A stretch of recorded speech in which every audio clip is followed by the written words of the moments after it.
Olá, o objetivo desse vídeo é fazer uma apresentação breve do filósofo Gilles Deleuze, filósofo francês, que nasceu em 1925 em Paris, na França, e faleceu em 1995 também em Paris, na França, considerado um dos grandes autores da filosofia do século XX, que compõe o rol de autores advindos da perspectiva pós-estruturalista, né?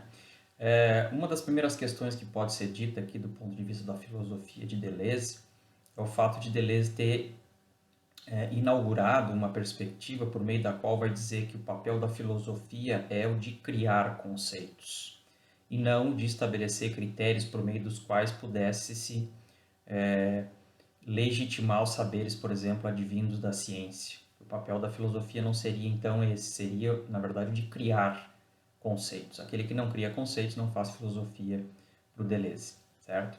Além disso, o Deleuze se caracteriza por ter desenvolvido uma perspectiva filosófica que pode se chamar de uma filosofia advinda de uma colagem, por meio da qual se utiliza de conceitos filosóficos retirados de outros autores, tais como Nietzsche, como Spinoza, como Bergson e outros, mas ao mesmo tempo, por outro lado, também se utilizando de determinados recursos advindos de outros saberes, né? Tais como, por exemplo, da própria biologia, por meio de conceitos como o de rizoma, por exemplo, que se utiliza. Então, esta colagem, que pode ser um termo utilizado para caracterizar a forma de construção filosófica de Deleuze, ela representa justamente o fato de que Deleuze retira tanto da filosofia, ele foi durante muito tempo na sua trajetória um historiador da filosofia, um estudioso, né, de filósofos, escreveu vários livros sobre filósofos, mas ao mesmo tempo e por outro lado retira da matemática, da biologia, outros conceitos, outras categorias e faz esta colagem do ponto de vista da construção do seu próprio pensamento, tendo em vista que, dentre outras coisas, o filósofo Gilles Deleuze ficou conhecido por ser aquele que, do ponto de vista da filosofia da diferença, que abraça, né, advinda dentre outras coisas da filosofia de Nietzsche, da filosofia vitalista de Nietzsche, né, o Deleuze, ao abraçar essa perspectiva da filosofia da diferença, ele radicaliza essa perspectiva. Então, a colagem que ele desenvolve do ponto de vista da sua filosofia, ao pegar ferramentas advindas do próprio campo filosófico, mas também de outros campos, de outros saberes, demonstra muito bem essa habilidade que ele desenvolveu no sentido de se utilizar de diferentes recursos, de diferentes ferramentas para construir a sua perspectiva filosófica.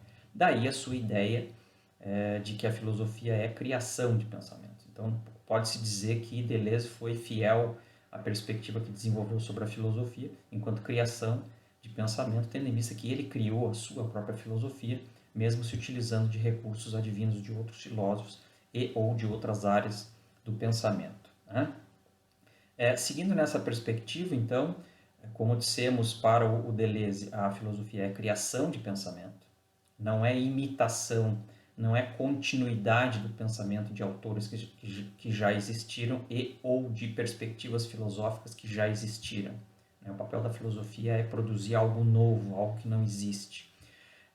Na mesma linha de pensamento, pode-se dizer que para o Deleuze, o pensamento não é uma qualidade específica da filosofia, que a própria ciência produz pensamento e que a arte também produz pensamento. Então, o pensamento não é algo atinente exclusivamente aos filósofos ou à filosofia, que a gente encontra formas de pensamento na ciência por meio das funções que desenvolve a ciência.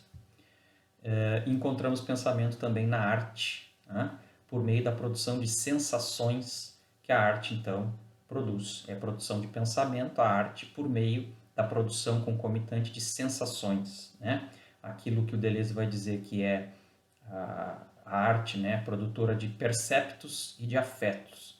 Perceptos, diferentemente de percepção comum, cotidiana, é uma obra que por meio dela se intensifica, se prolonga as percepções que se tem a respeito de determinados temas, né, determinadas sensações que a arte possibilita por meio da sua criação, do artista que a cria, que se possa então lidar com essas percepções de uma forma mais intensa, né?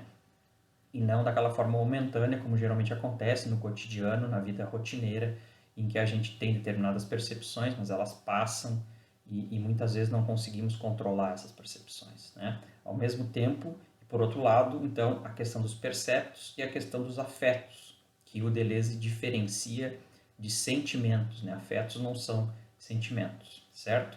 Então, se a arte produz perceptos e afetos, ou seja, sensações, e é um tipo de pensamento produzido, a ciência produz funções a partir da sua respectiva forma de construir o pensamento, né? Buscando o encadeamento dos acontecimentos, por meio dos acontecimentos da vida, do mundo, né? Dos fenômenos, por meio de um recorte que faz desses fenômenos, buscando então um encadeamento lógico desses fenômenos e a partir então de uma racionalidade, um tipo de pensamento que procura tornar viável a compreensão racional desses fenômenos, dessas funções, né?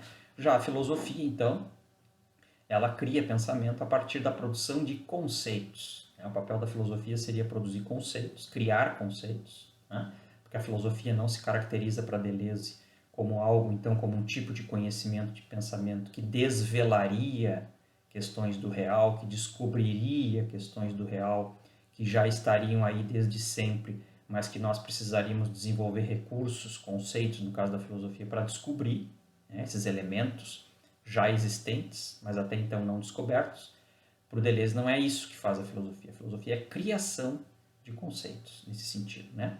Uma outra questão importante também, talvez para levar em consideração nesse vídeo, né, sobre esse pensamento de Deleuze, que é um dos filósofos contemporâneos, como dissemos aqui, que participou dessa vertente pós-estruturalista, foi contemporâneo de Michel Foucault, trabalhou há muito tempo com Félix Guattari, é um psicanalista que se junta a Deleuze para consolidar, dentre outras coisas, a perspectiva da esquizoanálise, né, a partir de obras como o Antiédipo, uma obra em que eles fazem uma crítica tanto à psicanálise, né, quanto ao capitalismo contemporâneo, né, e que dão continuidade depois, na década de 80, em 1980, a partir de Mil Platôs. Né? O Antiédipo é escrito em 1972 e o Mil Platôs, que é uma continuidade dessa perspectiva filosófica psicológica, conhecida depois como esquizoanálise, eles produzem então o Mil Platôs em 1980, dando continuidade a essa visão que eles desenvolvem. O Deleuze, dentre outras coisas, também é conhecido por ter desenvolvido uma geografia do pensamento, ou ter se deslocado do ponto de vista da sua atuação filosófica dentro de uma geografia, ou seja, o Deleuze é um pensador muito mais preso a uma questão, ou muito mais ligado, melhor dizendo, a uma questão geográfica do que uma questão histórica, né? Até porque o Deleuze, diferente de Hegel, não acredita num progresso linear histórico, né? Quem estudou Hegel, estudou a filosofia e a sociologia do século XIX, por exemplo, sabe que a partir da influência de Hegel, muitos estudiosos, autores, muitas correntes do pensamento sociológico, filosófico, abarcaram, né, absorveram essa perspectiva do progresso, do desenvolvimento, né, e de um certo modo, um certo evolucionismo histórico, acreditando que tenderíamos, enquanto civilização, a avançar historicamente do menos complexo para o mais complexo, do menos evoluído para o mais evoluído, né? O Deleuze não se enquadra nessa perspectiva, portanto ele é anti-hegeliano, né? Ele não acredita, por exemplo, que a própria filosofia avançasse do ponto de vista histórico linear. Então, essa é uma questão interessante do Deleuze. E por quê? Porque nesta geografia do pensamento deleuziano, ou seja, uma escolha que ele faz do ponto de vista do território, em que ele se utiliza de determinados filósofos, independente do momento histórico em que eles viveram, por exemplo, Nietzsche, Spinoza, Epicuro, etc., Bergson, ele retira esses filósofos, do ponto de vista, então, geográfico, porque ele entende que esses filósofos, por exemplo, aqui citados, eles, independente do momento histórico que viveram, eles seguem uma certa linha de pensamento, que é a da filosofia da diferença, com a qual o próprio Deleuze se identifica, diferentemente de outros filósofos que, para o Deleuze, por exemplo, teriam seguido uma outra linha de pensamento filosófico, que seria o pensamento da representação, né, da busca de uma identidade, etc. E o Deleuze é contrário a essa filosofia da identidade. Então ele vai, por exemplo, falar que existiriam dois espaços, daí espaços geográficos por meio dos quais a filosofia teria se desenvolvido na história, né? O espaço do pensamento sem imagem, né? Que é justamente esse da diferença, em que ele se situa, né? Junto com pensadores como Nietzsche, Spinoza, etc. E por outro lado ele vai dizer que a filosofia, então, outro espaço geográfico do desenvolvimento do pensamento na filosofia seria aquele do espaço da imagem do pensamento, né? Ou seja, o espaço do pensamento da representação da identidade, né? Que, por exemplo, foi inaugurado na filosofia ocidental a partir de Platão, que vai dizer, dentre outras coisas, que o tempo é a imagem móvel do pensamento, ou seja, este espaço, que é o espaço da imagem do pensamento, que é esse pensamento da representação, que busca uma identidade, busca encontrar uma verdade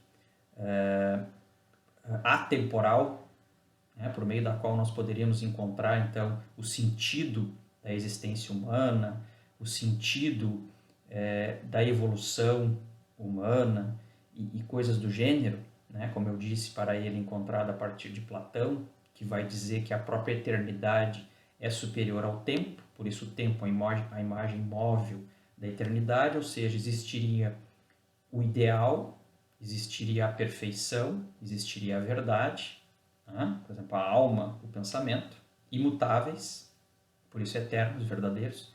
Por outro lado, para Platão, existiria, por exemplo, o corpo com as suas sensações que estão dispostas diante da temporalidade da existência, né?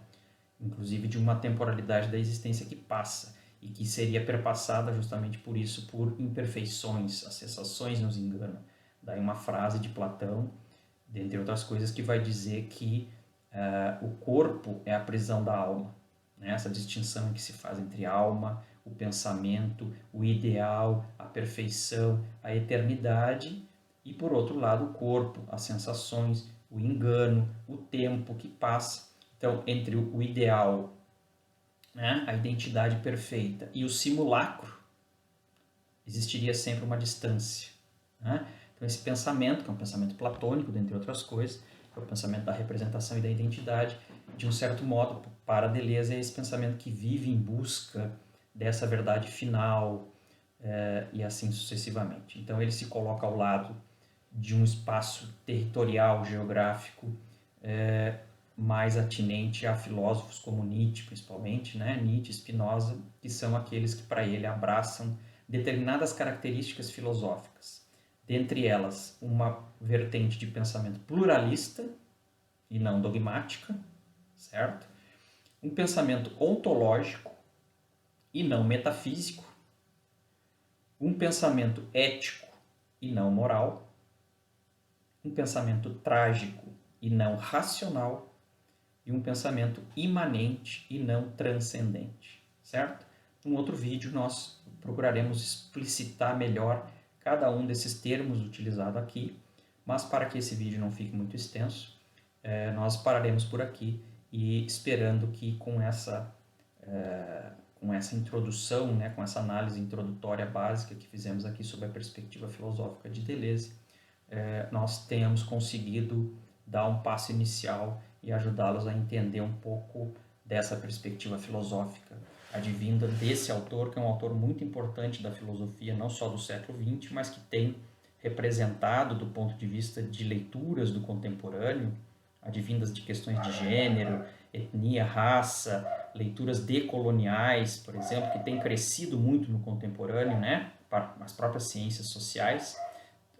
Podemos dizer que grande parte dessas perspectivas interpretativas que levam em consideração discussões de gênero, raça, etnia, leituras decoloniais, sobre a sexualidade humana, sobre a pluralidade e a diferença que tem atravessado o contemporâneo a partir das distintas questões identitárias, muito disso foi alimentado, vamos dizer assim, pelo pensamento de Gilles Deleuze. Então, um pensador fundamental, inclusive para compreendermos o movimento que atravessa o contemporâneo. Um abraço a todos.